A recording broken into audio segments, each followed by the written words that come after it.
Hi, welcome back to Get a Grip. I'm Alex. I'm Allison. And this week we'll be getting some inside tips from a Google Ads specialist. We're switching things up a little bit this week and kind of doing a little more conversational, informative session to give you guys some more tips, tricks, and basic advice on Google Ads. This will be the first part in a little series of videos, so we'll get more detailed on some of the aspects we discuss in today's video, but kind of a high-level overview, whether you're looking to start ads or you're already doing ads but looking to kind of improve your campaigns. I'm just going to give you a little bit more insight and information into Google Ads. So Allison, you've been a Google Ads specialist here for a couple years now. What type of credentials does that entail, becoming a Google Ads specialist? Yeah, so a few years ago when I got into this, it just started at Google Skill Shop. And if you haven't looked into Google Skill Shop and you're curious, there's all kinds of things, not just ads. So I just went through their ad certifications for search, 360, display, shopping, app, all the miscellaneous ad certifications, and got started with a couple accounts and kind of grown from there. So a lot of on-the-job training as well.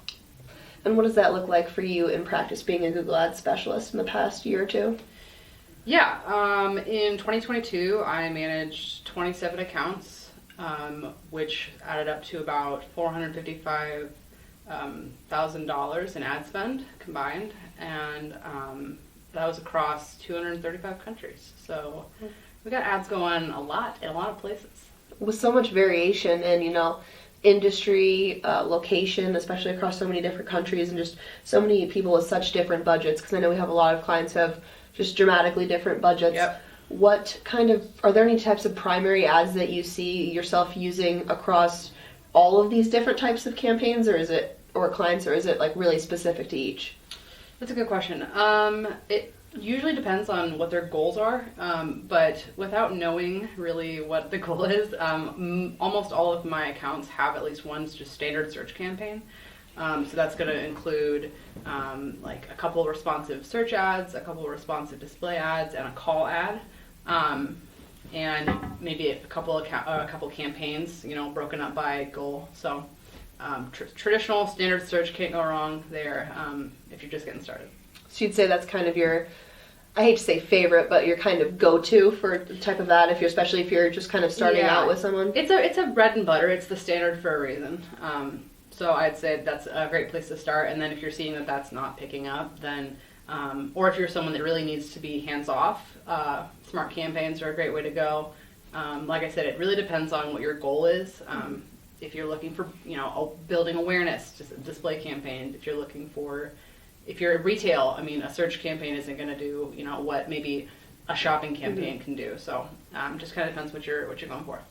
And for each of these different types of ads, are there different types of options for targeting, or is it the same kind of options standard across the entire platform, or does it vary? Yeah, that's a good question. So ad targeting, there is a lot of it.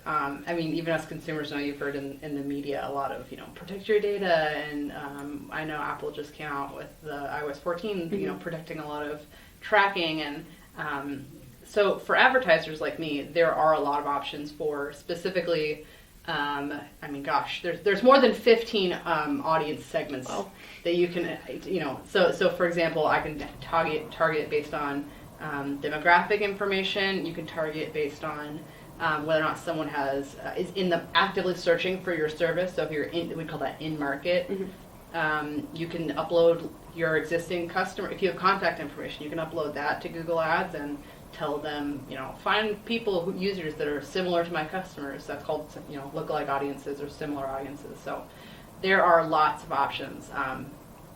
If they're out there, you can advertise to them, basically. And I know one thing we kind of have in common, like me as a copywriter and kind of focusing on SEO, and then you being an ad specialist, is kind of keywords. They play such a role obviously in copywriting for SEO, but I was surprised to learn just like how important keywords are and how much keyword research you do as well for ads. Yeah, absolutely. So, when you're getting started, you kind of have it in your head like, I do, if it's a bakery, fresh baked goods is what I do, and so I'm gonna, put that in as a keyword.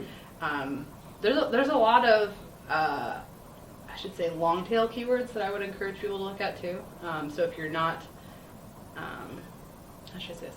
If you're not sure what to put, basically whatever a user is going to find in order to find you is what you want to be searching for. I know, obviously, kind of as you're, it's a lot of, you mentioned smart campaigns are good for people if they want to be a little more hands-off, but if you're kind of being a little more hands-on, you're going to monitor your budget, adjust your bid strategy, but if you're just kind of getting started with ads, how do you determine what your initial budget is? I know, how much money you have to spend is going to factor in. If everyone could just spend $100,000 on ads, that'd be great, but not everyone has that budget. Right. But then you also run into, if you're not, especially if you're in a competitive field like a law firm, medical, and you're paying for bidding on keywords that are really expensive, like maybe a $5 budget isn't going to be enough. So how would you say is a good kind of rule of thumb or basic for establishing that initial budget? Yeah. So just speaking from my experience, many of our clients are just shocked to find out what it actually costs to advertise. And that's not a discouragement. If you have a smaller budget, there's absolutely a place for that. But one of the things that I tell people is you can always start small, and Google will tell you, first of all, I should add a disclaimer, they're always going to be happy to take your money. So, there is some degree of, you will always get more with more money, but start with, we have clients from, I think my lowest so you said a daily budget, and my lowest daily budget is $7, and then our highest daily budget for a client is $40. So it really varies. And the other thing I would say is if your competitors are advertising, they've already kind of set your budget for you if you want to be competitive. So if you're in a competitive industry and you can Google your service and see that your competitors are already popping up with those ads, they've kind of set the bar, and you're going to have to just join wherever they're at. Which is good news if you're in a low competition market, but for most people, we use a tool and we'll go in there and see what is we would call a top of page bid. So what does it cost to get to top? And for a law firm, that might be like, it's going to cost you $36, to be that top spot. Versus, if you're a small town plumber, okay, that might be $6 or $1.50. It really varies on competition and location and lots of things. So when you're in the back end looking at, you mentioned looking at the minimum bids for certain keywords. Sure. What other kind of metrics do you see in your ads account that you use to measure your success and kind of refine your ongoing strategy? Yeah, so most of my clients are focused on leads, and that just happens to be what the clients that I'm working with. So for me, that's conversions, and that's going to be when you could set a conversion up to be whatever you want, whatever your end goal is. So for most of our clients, that's they want people to contact them, or they want a sale, they want someone to purchase something, they want someone to call their business as a lead. So I measure conversions, and then from there also I look at conversion rate. So not just the number of conversions, but how out of all of our ads and impressions and interactions, how many of those people actually filled out the form, actually called, actually whatever the goal is of that campaign. And what would you say is a good conversion rate? Obviously, it varies depending on how much you're monitoring, how much money you're putting in, how much work you're putting in, but what would you kind of say, if I look at this number, I'm happy with this conversion rate? Yeah, my personal professional goal is between 10 and 20%. That's great. Anything other than 20, I would say is I wish I could take credit for. Sometimes things just jive with the algorithm, and that's great. But anywhere, I would say 6 to 10 is average. E-commerce, it's a little bit lower. So e-commerce, when we're talking about retail sales, that's going to be more 3 or 4%. It just depends on a lot of factors, but yeah, that's probably where I sit. Also, I would add to your question about how do you measure success.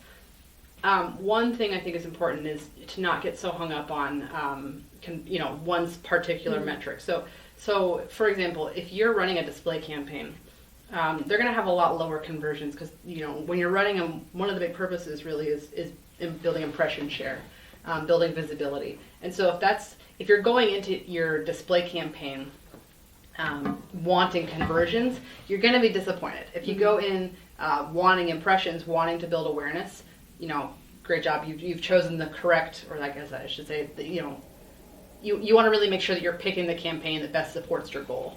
And then from there, you're looking at, clicks or impressions, conversions, whatever it is that supports your goal. So I know you specifically for your services, how detailed they are, vary from client to client. I know you have some clients where you just look at their accounts and give advice. You have some where you manage entirely on your own. You have some where they do a little work themselves, and then you kind of come in and optimize, give advice, do a little work yourself, kind of the full scope. For those clients who you do see them doing work on their own, and then you either give advice or make adjustments, are there any kind of common mistakes you see a lot? And it can be anything from like budget to keywords to setup. Is there anything that you kind of see that you would advise against, or that's a lot of people seem to make that mistake? Yeah. So a couple right off the bat would be not selecting a bidding strategy or selecting the wrong bidding strategy. So if you're new to ads, in very few words, the idea is that when a user puts in a query, sort of a keyword, we would call it, there's an auction that happens, and your bidding strategy is going to determine how Google interacts with that auction. So if you tell Google, for example, one of the options is to maximize clicks, right? Well, they're going to bid on that in order to maximize the amount of traffic to your website. That whether or not the user is likely to convert, we're just trying to get clicks to the website. Whereas if you're someone who really wants those contacts, like I talked about, the most common bidding strategy that I use is maximize conversions. You can do, and even within that, there's a lot of target impression share. We want to improve visibility, so we're going to target. We want to see as many eyeballs on this ad as possible, regardless of whether or not they click. That's great for building awareness. So setting that bidding strategy is really key. Another common one would be set it and forget it. I see that a lot. So, I started this account, months ago, and I just thought it would just run. And, I understand that things are busy, and there are campaigns that are more suited for, I would say, free-range advertising. Yeah. Smart campaigns are great. Performance Max, as part of that, are great for very automated. Kind of give it the parameters, and then it kind of goes. But for the most part, even those, you really want to be in at least once a month to check and see. Google's going to give you recommendations and say, consider adding this keyword, consider removing, adding a landing page, adding different assets, and all of those recommendations are based on user behavior, and they're curated for your account. So I would encourage people to get in there once a month. The last thing I'd say as far as common mistakes is the keywords.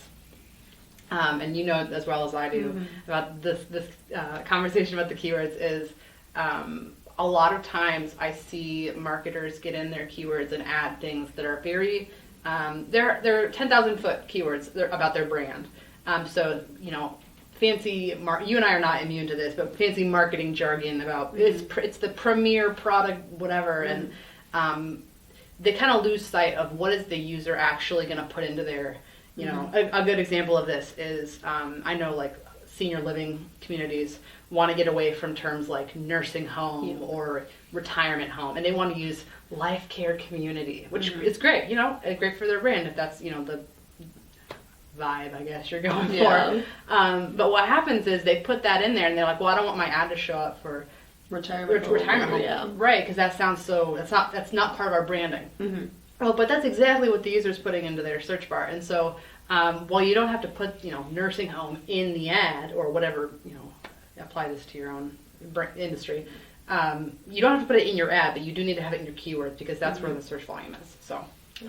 That's definitely something like you alluded to. I see a lot in copywriting, people have certain words they really want to be found for, whether it's because it sounds more professional, more high level, a little fancier, which is certainly great. It doesn't mean you can't use it in your copy, right. But, they like to shy away from specific phrases just because of connotations or they doesn't fit their like vibe or brand or the aesthetic they're kind of going for. And so, like you said, it still needs to be in the ad copy, and for, the actual like web copy, you got to get kind of creative with, like in your example of like retirement home or nursing home, if you want to use that, like, we're a life care community, you kind of have to work around and be more like, we're not like a nursing home, we're a life care community, absolutely. And be creative with it. Yeah, you really have to be creative, like you said, with getting those keywords in. It's tricky, and I know, especially as marketers, you really want to present your business in a specific voice. Every business has their own personality, and you just have to be careful not to become so consumed with that you lose touch with your consumer base and with your clients. Absolutely, and I know that discussion we just had on keywords is something that you and I both in copywriting and in ads, give as kind of a basic advice, and something that, I guess it's not necessarily a question, but something more that comes up very frequently with clients just across all industries. Would you say there's any other kind of points of discussion or basic advice that you're giving clients that kind of, no matter their industry, no matter their budget, you're kind of seeing this come up as something they're curious about, or basic advice you give for more of the clients that you're just consulting on and not actually managing their ads? Right, yeah, I do have a few of those too. Let's see. Set up your conversions correctly. You really, good, clean data is, and accurate data is the foundation for, if you're going to make a change to your ad account, it should be data informed. It should not just be willy-nilly, and you really can't make changes or improvements without clean data. So making sure your conversions are set up. I know our platform, we use SiteViz, it has that thank you page. So making sure that you're tracking the thank you page, tracking the phone, adding Google tags. A lot of this is really integrated. So it's really daunting at first. People go, oh my gosh, if I have to set up conversions, I have to know Tag Manager, and I have to know analytics, and I have to know this and that. And it's okay to just start small with putting in that landing page as just your conversion, and from there, or give us a call. We're happy to help with just setting that up, and you can handle the rest yourself, the hard stuff. So, but other than that, my other big advice would be to make sure you're picking the right campaign for your goal. I see that all the time. Yeah. I see that all the time. Is I'm doing a display campaign trying to get conversions, or I'm doing a shopping campaign trying to build a brand awareness. And I'm thinking, okay, I am not seeing. And when you go in and select it, start a new, you push the little button, start a new campaign, it'll show you, select your brand goal, right? Or you select your goal for this campaign, and then from there, it'll give you options to choose from. So I think just making sure you're really picking the right one, whether it's traffic to your website, calls, whatever. To that point too, I think, like we've kind of mentioned a couple times, obviously it's like this is a very high level overview, and there's so much to it. It seems very daunting, but I do think that's where it comes into play of how, having an agency or consultant can help you. We mentioned we do everything from just setting up your account in an optimal way. So, it's your campaigns are set up properly, your conversions are set up properly, and then just kind of give you some basic advice and let you run with it. There's people, we could manage your entire account, just do everything and let you know how it's performing. You could do the work and we could come in and give advice. Right. So I think with just how much there is to the platform and just how much it can continually change, not only to the platform itself, but just with industry, with search trends, just with how dynamic every aspect of it is, to really be successful, you either need to have extensive knowledge or have that kind of outside help, which I guess can be daunting to start, but I think the payoff is a lot greater than just kind of going it your own without not necessarily knowing what you're doing. Yeah, and it really is. Even I'm speaking as someone who went through my certifications before I got into the accounts. There is so much, and this is true of most industries, that you just learn on the job. You learn by getting in there, getting your hands dirty, setting up a couple accounts, and going, okay, this didn't work, and how can we pivot? How can we learn? And there's lots of, like you said, lots of great resources online, and we're always here to help. So I get a lot of calls that are, I set this up and nothing's happening, and okay, let's walk through this, and that's always an option, is, if you're just wanting a little bit of guidance getting started. Well, on that note, we thank you for joining me. Yeah, great help. Great to be here. Thanks. We'll probably have another couple videos maybe breaking into a little more specific areas from maybe like budget to campaign to ad type, where we can get to a little bit more detail and kind of break it down a little more specifically, a little more in detail instead of high level. So make sure to subscribe so you can be notified when those videos are posted, and stay tuned for our other Get a Grip videos. Thanks and have a good one.